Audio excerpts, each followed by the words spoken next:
Well, hello everyone. I hope you're having a great day. I thought that for this weekend's video, I would do a top 3 of blush categories. I initially was going to do an updated version of like my top 3 in every category, but when I got to the blush category, I'm like, no, I'm gonna do just a whole video about makeup. I'm gonna talk about powder blushes in matte, satin, glowy, also all varieties of cream and liquid blushes. So strap in, this is going to be a lot of information and I'm gonna try not to talk too much about each product so that this video is not an hour long. It is, however, always fun to talk about blush, so we'll see if I can rein myself in. As always, I have the caveat, if I have not tried a blush that you think should be on this list, please put it down in the description. I'm always up for trying a new blush. It's impossible to try every blush, so no, there are probably some really, really good ones I have not tried yet. Let's start with powder blush and let's start with matte. I feel like matte powder blush is one of those categories where I am more picky. If anything is going to look chalky or heavy, it's going to be a matte powder blush, right? And I have found the best ones to, unfortunately, usually be in the high end. These two formulas would be my top 2 recommendations. One is from Mercier, one is from McGrath. They both have extremely finely milled powders, and they both have that quality where as you apply it, it doesn't look like you have powder sitting on your skin. It just looks like your skin suddenly has color. You can see that there's powder on your brush, but as you apply it, it's always amazing to me how natural these can look. So this is the shade Divine Rose 3 from McGrath, and this is Mercier Chai. I am going to link videos down in my description box where I have tried on these blushes for you. I figured I'd mention that before I forgot. So these two blushes also have something in common, is that they both also come in satin or glowy formulas, and those are just as beautiful. I'm not going to mention them when I get to the satin or glowy, just because I'm already mentioning here in this category, but just know if that's your jam, they also have gorgeous formulas there. It is unfortunate that these are so expensive. However, both of these blushes I have seen discounted, not just on websites, but also in store at like places like TJ Maxx. And they both have some really beautiful ranges of color. So if you really want to get one of these, but you are, thinking the price is too much, just be patient, watch the websites, you'll find a good sale. For each of these categories, I wanted to do a top 3. When it came to matte blush, I couldn't decide for third place between either NARS matte blushes or MAC matte blushes. So just know I also think those are wonderful. They're tied for third place. Okay, let's talk about satin powder blushes. I feel like this blush category is really the sweet spot for a lot of people. Many people don't want a full-on glowy blush, but they don't want something that's matte. And ooh, good satin blushes. Oh man, there's something special. And the first one I have to share with you is really special. So I actually have it here in this trio. This is the shade La Vie en Rose, and this is from Surratt. Painful to mention because this blush is so expensive, but it really is kind of a league of its own with its formula. The way it's made is they use like a wet slurry with the pigments, and then they dry it, and it creates a texture that is very finely milled, kind of creamy feeling, ultra blendable, not too pigmented. I've never felt another powder blush like this. There's just the caveat, well, 2 caveats. Very expensive, and it is intensely scented. But there's no way I could do a top blush video and not mention this formula. It is outstanding. And here's a personal favorite for me. This is from Lancome. This is the shade Miel Glace. Satin blushes sometimes can be difficult to determine if something is glowy, like very lightly glowy, or actually satin. Like there's some crossover there. As far as glowiness is, I would say this is more than the Surratt, but I still would not classify it as a glowy blush at all. So this is a quite sheer, hard-pressed blush. You can really go in hard with your brush with this, and yet this will last you years. And this is one of those perfect shades that goes with everything if you're around my skin tone. If you're one of those people who buys one blush and you use that same blush, this would be one of the blushes I would recommend. If not this shade, check out the other shades. Considering how long this lasts, I really do think it's worth the money. And this is where I'm going to put Hourglass blushes. Now, I know a lot of people would put them in the glowy category, but to me, they're like a crossover product. I don't think they are that glowy in comparison to the really glowy blushes out there. So this is a glowy satin. And the reason why these are so good in comparison to other ones I would like to mention, like I really waffled back and forth. I'm like, am I going to mention Essence? Am I going to mention Milani? I do think Hourglass has the edge on how finely milled they are. And also, while I've tried several blushes from Hourglass, I have yet to run across any that have actual chunks of glitter in them.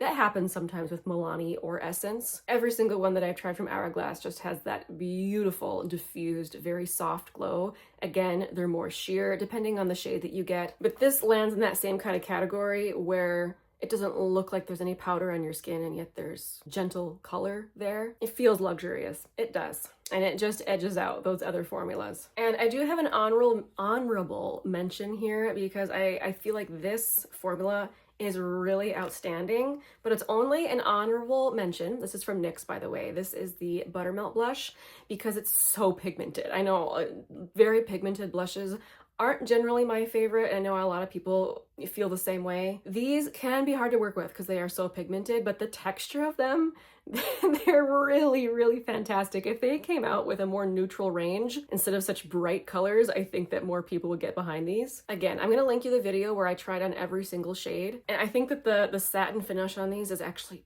perfect. It has a really pretty smoothing quality on the skin. Buttermelt, it's a good name for them. Okay, now let's talk about glowy powder blushes. The first one I want to mention is from Covergirl. This is one of the classic powder blushes, and I have the shade Soft Mink. Now, I don't know if the other shades in this range are also this glowy, but this is so beautiful. This is one of those products that to me looks luxurious on the skin, and it's glowy enough that you don't need a highlighter, but at the same time, it's not chunky glowy, it's beautiful. It's just stunning on the skin. Again, if you're around my skin tone, this would be a good alternative to that Lancome blush I mentioned earlier, except that this one is more glowy than that one. Also to note, it is very scented.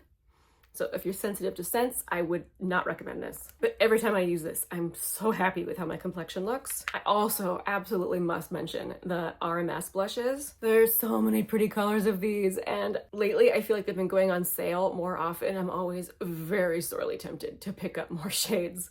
This shade that I have is called Maidens blush. It is a beautiful rosy neutral. Again, the glow on this one is there. It is quite glowy, but it's not chunky. The glow is really sophisticated and finely milled. Also, the packaging on this is nice. It is refillable. I'm not really mentioning any of these blushes in particular order, but if I had to pick, this might take top glowy blush. My third glowy blush recommendation is from Nabla. Out of them all, this is probably the glowiest, probably because this is the same formula as their actual highlighters.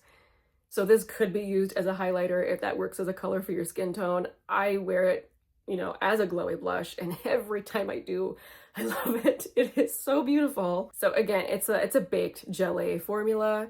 And for some reason, these baked gelée formulas, they usually have that glorious, super smooth and finely milled texture that does not sit on top of the skin. It adds kind of that juiciness, I don't know if that's the right word, but in a powder. So if you're someone who avoids creams and liquids just because either your skin type or just your preference, but you want something glowy, oh my goodness gracious, cannot get over it. And I do apologize that I'm not swatching. I really struggle. I can't turn my wrist. Again, honorable mentions in the glowy. I'm gonna mention again the Essence and Milani. I wear them so often, and some of them are more glowy than others, but these formulas that I just mentioned, I do think again that they have the edge, whether it's in color or in actual formula. But if you're trying to stick to drugstore, 100% you'll find some beautiful ones. Essence and Milani. Okay, so now we're gonna delve into cream blush, and cream blush again has so many categories. Let's start with stick blush, specifically matte stick blush. That's right, I'm breaking it down into all these different categories. Now I feel like this category is actually where I find some of my very most favorite blushes. All three of these instantly came to mind as top tier favorites. If you're looking for the softest, most blendable, just use with your fingers formula, I highly recommend M Cosmetics. There's a whole range of colors. I have a neutral shade. I have the shade Pearl Tea. All of the blushes I'm going to mention here in this category are super blendable and just honestly satisfying to apply because of their texture. But this one, the So Soft blush, it takes it to the next level. I highly, highly recommend this formula. Next, I want to mention Nudestix. I saw that they just released a new formulation of this blush. Well, actually, I don't know if it's a formulation or if it's just a repackaging. I'm really not sure. I just saw that some of the shades that have been sold out forever are back now. So I really need to try out the new one, but this is the Nudies Matte Luxe. Again, it's just a really, really good neutral shade. This is the shade Nude Buff. Again, so blendable, creamy, and yet non-sticky, not glowy at all, but not flat. I feel like a lot of people No, but these Nudestix blushes are fantastic. But one that I don't see mentioned nearly as often, but I feel like has an identical formula, is the one from ABH. Anastasia Beverly Hills. I have the shade Latte. And again, this is a neutral shade, a little bit more cool toned, but it has that same ultra blendable soft matte formula that I enjoy so much. I think any of 3 of these formulas, if you're looking for something like this, would make you happy. I think they're all really good. Now, if you're looking for a stick blush, but you're not looking for matte, you're looking for something either more natural finish or more balmy, I have 2 recommendations. These Milk blushes, they've been around for a long time, and every time I go back to it, I remember how much I love it. You can apply it straight to your skin like this and blend it out, or you can apply it with a brush. I like it both ways. It looks creamy on the skin. For me, it wears very well, and I don't really notice stickiness, but again, I don't have oily skin. This shade called Werk is kind of that perfect kind of dusty rose color. This is another really good everyday shade. If you're not looking for a more brown blush, you actually want something with pink in it, this is a really good shade. This next one, I wasn't sure if I could classify it as a stick because it's just an odd shape, but this is from Merit, and since you can apply it like this, I figured I'd put it in with the sticks. This is different from the Milk because it's much more balmy and much more sheer. This is the shade Beverly Hills, another beautiful everyday shade. Even though it's balmy, I don't feel like it's sticky, and because it's more sheer, I do feel it is just an incredibly beginner-friendly formula. Or if you're just not someone who wants super blushy cheeks, this is the way to go. I've liked these Merit blushes ever since they came out, but the more I use them, the more I realize that they would probably be in my top 10. If I was forced to create a top 10 favorite, Merit would be in there. Also, if you're someone who really likes roasty toasty blushes like I do, they have some glorious shades. Okay, now let's move on to liquid blush. Let's start with matte. I think liquid matte blush might be my #1 most failed blush category, where I have tried something and just not liked it. And yet I do have some blushes in here that I think are fantastic. I'm gonna start with NYX Sweet Cheeks. I don't think anyone, if you watch my channel at all, you will be surprised to see these. This shade right here is Nude Tude. It is a glorious warm taupe neutral blush. This shade right here is called Almost Famous, and I know it looks absolutely insane, but you use just a little bit. It's a beautiful summer blush. The reason why I like these so much, well, first of all, the colors are fantastic, but they're very easy to blend out, even though they can be intimidating because they are pigmented. I usually just place a dot right here. They blend out really, really nicely. It's like a moussey formula, not a true liquid. And that soft matte texture, as much as I love glowy blush, there is something about a really good soft matte that just hits me in the feels. And I didn't realize that they had come out with more shades of this. I was looking on Amazon. There was way more shades than I realized. So good. A newer discovery, I believe I discovered this one last year, the Sephora Blush and Go. This is one of those, let me try and get this lid off. Ooh. This is one of those that has a little puff. So when you shake it, it gets the product on the end. It applies quite liquidy, and it's pretty pigmented too. You don't need much, but it's not as pigmented as, say, like the Rare Beauty ones. I'm not mentioning those, by the way. To me, those are just too pigmented. I prefer something like this, but it looks so natural. By natural, I mean, you're definitely gonna have a flushed cheek. I just mean like the finish of it. It doesn't look dry or crackly. It gives you time to blend it out, but it does completely set down.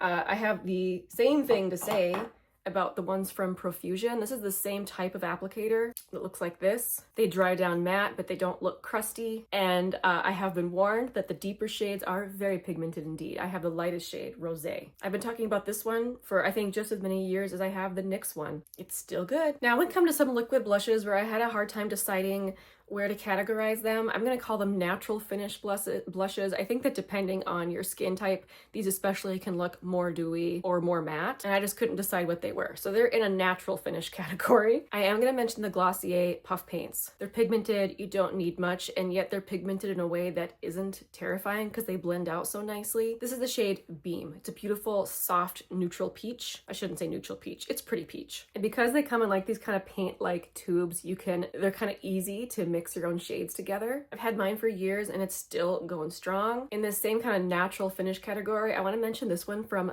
Benefit.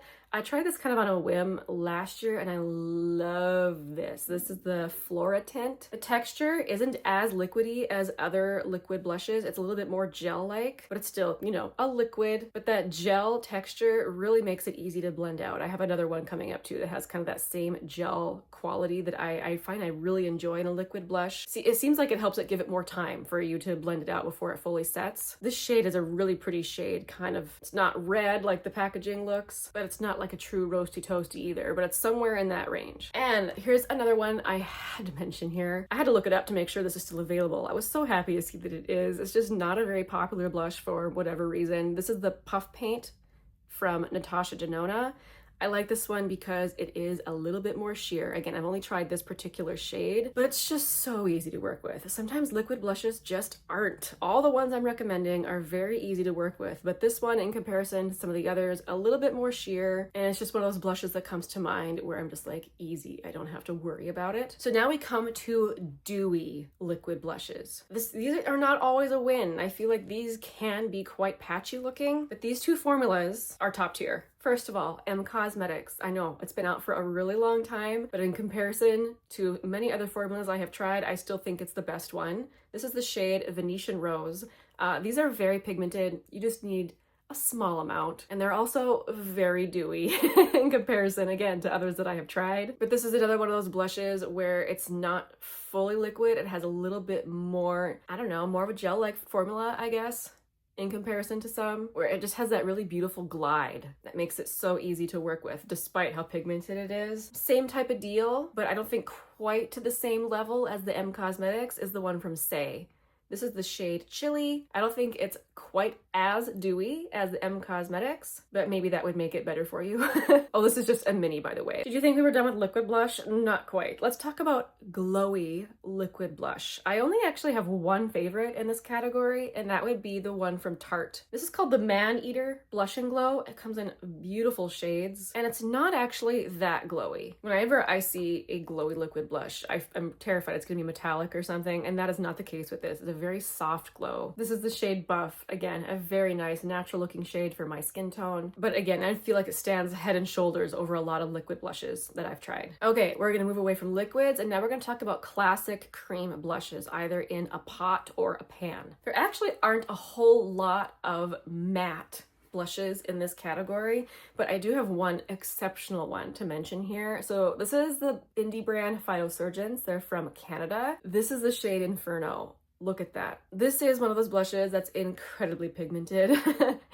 The texture feels like melted chocolate. You just put your finger in there, melt just a little bit, dab it, I would say, right up here, and that's all you need. And yet the texture of it, that kind of melted quality, it looks beautiful on the skin, even though it is matte. It's very unique, and this brand has some of the coolest colors. I mean that both in neat and also cool. If you're after like a desaturated blush, they have some really, really cool colors. And this pot, because it's so pigmented, will last you, I feel like, the rest of your life. Now let's talk about satin or natural finish. My favorite one is from MAC. This is the MAC Glow Play Blush. This is a squishy blush. I have a category coming up later where it's basically just squishy blushes. But those, I would say, are like cream to powder. I don't think this is cream to powder. I think it is a cream, but this is more sheer, so it gives you a lot of control. And while it doesn't have any chunks of glitter in it, I do think it is a beautiful satin, a very soft, natural looking glow. And because it has that beautiful squishy texture, it's blurring. If you want a sheer satin blurring cream blush, this would be my #1 recommendation. And then I have one here that I actually am not sure what category it would go in. I don't think it's a true satin, but there's something about the formula of this blush from Sydney Grace. I have the shade Dreamy. It lies so close, so close to the skin. It's so silky that I decided to put it in this category. As far as I can tell, I don't see any actual micas in it. I looked at the website and it does say it has mica, but I cannot see any glow. These are quite pigmented, not as pigmented as the Phytosurgeons, and it has a little bit more of that classic cream blush texture.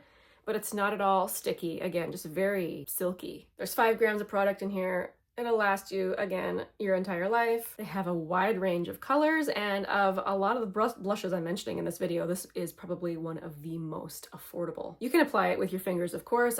This is one of those blushes, though, that I do like to use a brush. All right, this next category, I guess I'm gonna call it natural finish. It's what you would call a classic cream blush, but it's not quite in like the dewy category. Just that kind of creamy, natural looking cream blush in a pan.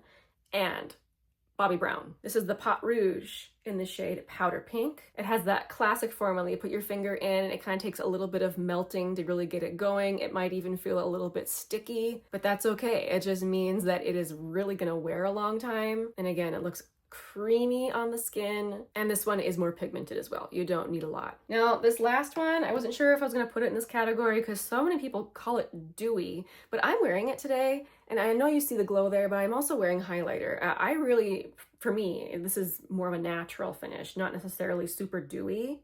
But this is from Tower 28, and this is the Beach Please blush in the shade Magic Hour. Now I have seen others put this on, probably people with more oily skin, where I thought it looked very dewy on them. So again, this is probably one where your skin type comes into play, but this is quite pigmented. Today, I just used my fingers to blend it out, and I feel like it looks really nice. And all of Tower 28's blushes are sensitive skin friendly, or formulated to be anyway. Something I really, really appreciate about the brand. All right, let's talk about the dewy slash balmy slash glowy category of cream blush. So let's start with Salt New York. I would put these in the balmy category. I have a large collection of Salt New York blushes. Many that I have purchased myself, and also many that they have sent me. They have been very gracious to expand my collection of their blushes. This little palette that I put together is, of course, some of the very warm red toned colors. Here we have Sunburnt Light, Sunburnt Medium, Persimmon, and Horny. I like these so much because they are balmy and sheer, but I don't find them to be sticky. The pigmentation is easy to build up, especially this particular shade down here, Horny. Very pigmented. I was prepared for it to be super sheer, and it's not. So just careful with that one. They're also on the more affordable side in comparison to a lot of these blushes. Just know that when you order it, unless you order a little palette or compact with it to put it in, it is just going to be a pan of blush. It's one way they can keep their costs down, but they have a lot of colors, and most of their colors they sell in either light, medium, or deep, which is such a fantastic thing that they can do as an indie brand, is really customize colors for their customers. I find with my very pale skin, I can make even their deep shades work as long as I'm light-handed. But if you are very pale and you are kind of scared of blush, try one of their light blushes on yourself. I think you'll really like them. Now, kind of on a different road entirely, even though it's in the same category, I'm going to mention the Kjaer Weis blushes. So this blush is not dewy, but it does have a gentle glow. And I was very frustrated. I just went and looked on their website, and I did not see this shade there. This is Inner Glow. I don't know if that means if they're just out of stock or what, but I was horrified when I saw that. But moving on from that, the actual formula, it's melting in a way that I haven't experienced with other blushes before. Other blushes, when I say melting, you kind of picture like that balmy texture. This is not truly balmy like those. It's one of those things where you just kind of have to touch it and feel it for yourself. It melts into your skin, but it's not dewy. Another thing, I have had this blush for a long time, just in this old Makeup Geek compact, and it has not dried out. It has maintained the same texture, which for a very expensive blush, that is good to know. This is one of those blushes where you can just order the refill like I did, or you can order it in their very beautiful compact. They have like a really pretty metal one that I feel like is kind of distinctive. And then in the balmy category, I have to mention the RMS blush. Their red blush is called Beloved, and normally I would stay far away from a color like this. It's just very intimidating to me, but the RMS blushes are very sheer and balmy and just incredibly easy to work with. I feel like the founder of RMS is famous for using this particular shade of blush on Victoria's Secret models just a little bit instead of pink blush to get that perfectly flushed cheek. Just of note, I do feel like the RMS is more prone to drying out than other cream blushes I have tried, which is why the lid is on so tight. So just I would say careful with that. Now, I do have another honorable mention here because I rarely get comments on the blush that I'm wearing, but I do when I wear this from Jones Road. So this is the Miracle Balm. My favorite shade is Chic. This is only an honorable mention because this is not something I think I could personally wear every day. I feel like if you have very dry skin, something that it creates almost like a Vaseline-like barrier on your skin is just going to feel wonderful on your dry skin. For me, I don't want that every day. In the winter, it does feel really good. This is very sheer, and yet it creates a very pretty glow, whether it's a glow just because it's so dewy and balmy, or you can actually get some of their shades that have actual glitter in it for a more highlightery look. If you are a natural blush person, like natural looking blush person, I should say, or someone with very dry skin, this would be my top recommendation. But yeah, I couldn't believe I had people comment when I was wearing these. It must have made my skin look good. Okay, last category. I'm gonna talk about cream to powder. All three of the blushes that I mentioned here are that beautiful kind of bouncy, squishy texture. And all three of these are relatively new formulas. In the past, I had blushes in this category that I absolutely loved. I'm thinking of the one from Bare Minerals, the Bounce and Blur blush. Do you guys remember those? Sadly discontinued. I think it was way ahead of its time, but now they're coming back in popularity. This is one from Glossier. This is the Cloud Paint Plush Blush. And in comparison to, like, say, the MAC one, not quite as squishy, not quite as sheer, but it still has that blurring quality, and I would put this in like a cream to powder. It's not gonna have any sort of stickiness on your face. Very similar would be the one from Rare Beauty. Main difference would be this one has way more pigment, but still has the same beautiful blurring quality. Lastly, I want to mention the one from Sochi. This one's a little different than the other ones. When you feel it, it does feel really creamy. I wasn't even sure if I should put this in like the cream to powder category, but it does, it seems to me, fit here. In comparison to the one from MAC, this one is way more pigmented, not quite as squishy, and it has almost a wet-like feeling when you put your finger into it, and yet applying it, it has that cream to powder texture. It's really beautiful. And this particular shade is called Rosy Rest. Whew, that was a lot of blushes. Those are my top blushes in these categories. As always, I struggled to choose. I have so many favorites. Every single blush in my collection is something that I can rave to you about. I think it's good. I don't keep mediocre blush. There's so much blush out there and so much of it is good that I think the only reason I would hang on to a mediocre blush, okay, I have in this little thing here behind me, I have some newer drugstore blushes that I thought were fine, but not fantastic, and I'm just hanging on to them because they're new and I figure I might need them in a video. But in the collection that I have here next to me on my vanity, no, these are all good, and I just enjoy sharing blush with you. So thank you for sticking all the way. If you have made it all the way to the end of this video, thank you so much. I really appreciate your support. Also, speaking of support, I really appreciate it when anybody uses my links. I'm gonna have all these blushes linked down below. That actually really does help my channel. It's one of the only ways brands notice me, since I do have a small channel, is if you use those links. So thank you so much. Today's tea of the day is once again Tazo chai, organic chai. I really seem to be on a chai binge lately. I do go in phases, it seems like, where for some time all I want is matcha and then all I want is oolong. Well, right now all I want is chai. But I don't like all chai. Some chais taste real funky. I don't know what sort of spice is in there that there's like a distinctive taste. I need to figure out what that is. But I really love the Tazo one because it has black pepper pretty high on the ingredient list, and I love a spicy chai. Thank you so much. And again, if you have a blush favorite and I didn't mention it, I would love it if you would leave your recommendation down in the description, or not description, in the comments. I'll see you very soon in the next one. Bye.